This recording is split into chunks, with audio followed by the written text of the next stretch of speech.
When people cry out for change, it is time to listen.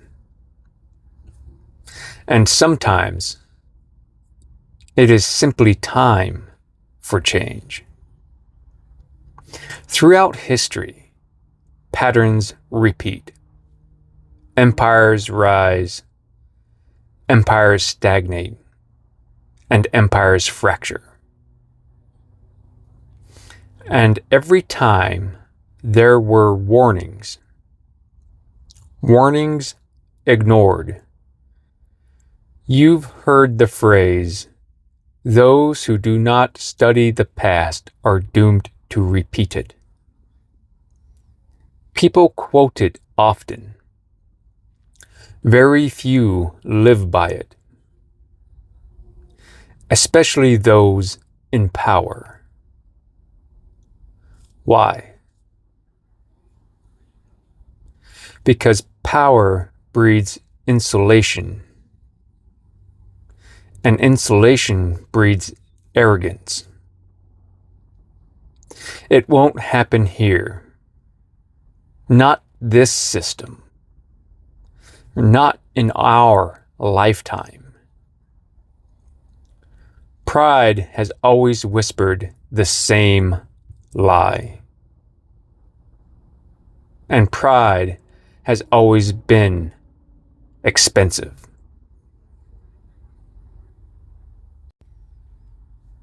There is a passage in the psychology of crowds on traditions.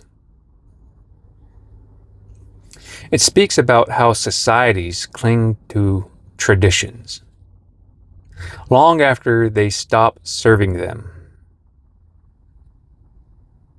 Not because they are effective, but because they are familiar. Familiar systems feel stable, even when they are failing. Governments do this. Institutions do this. They defend what was instead of evaluating what is. They protect structure instead of addressing pressure.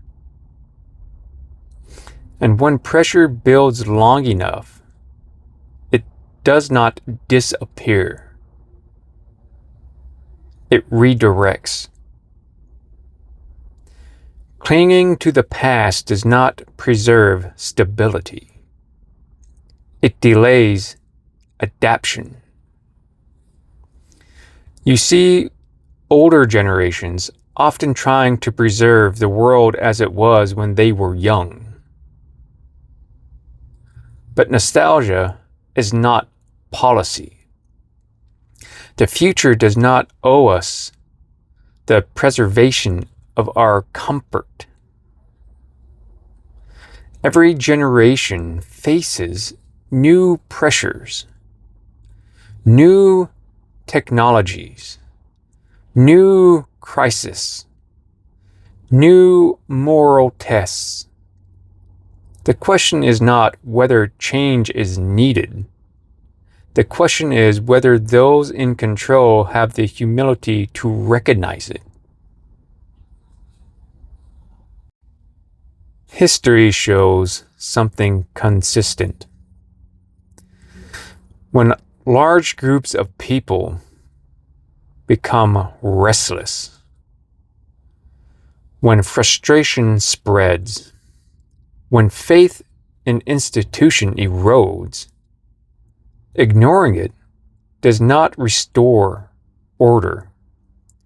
Suppressing it does not restore trust. And dismissing it as irrational does not calm it. When people are willing to act on their beliefs, that is not noise. That is signal. But ego is powerful. Control is intoxicating. Admitting something needs to change requires humility, and humility is rare in political office.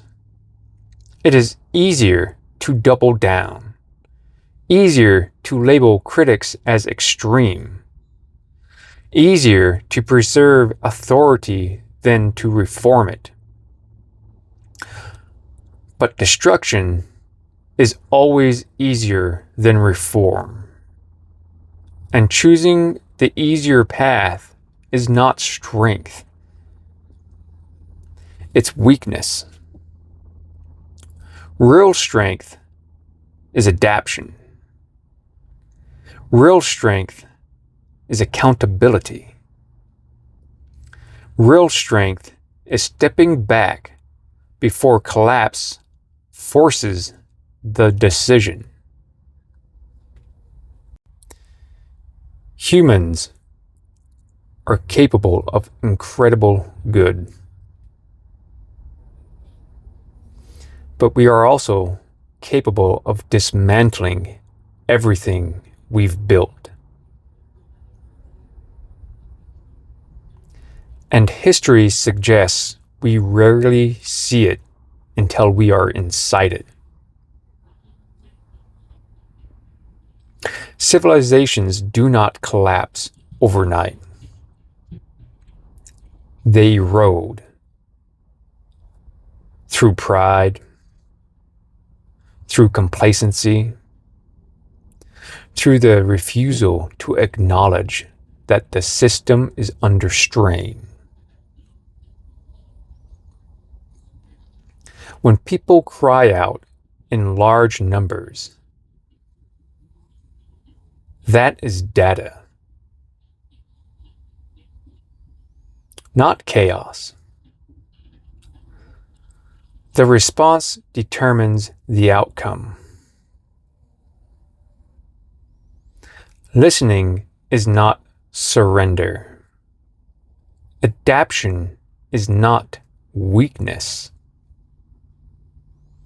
And humility is not collapse. It is preservation.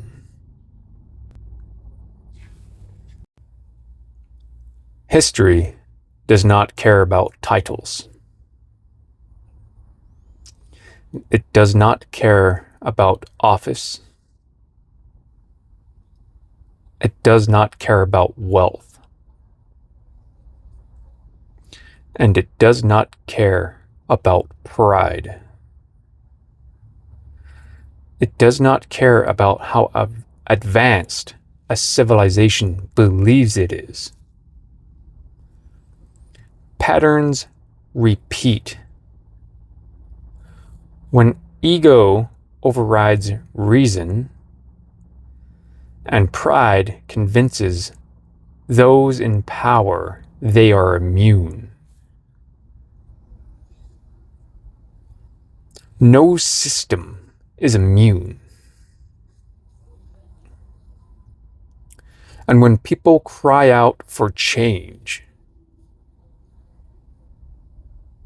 the wise listen. The arrogant resist.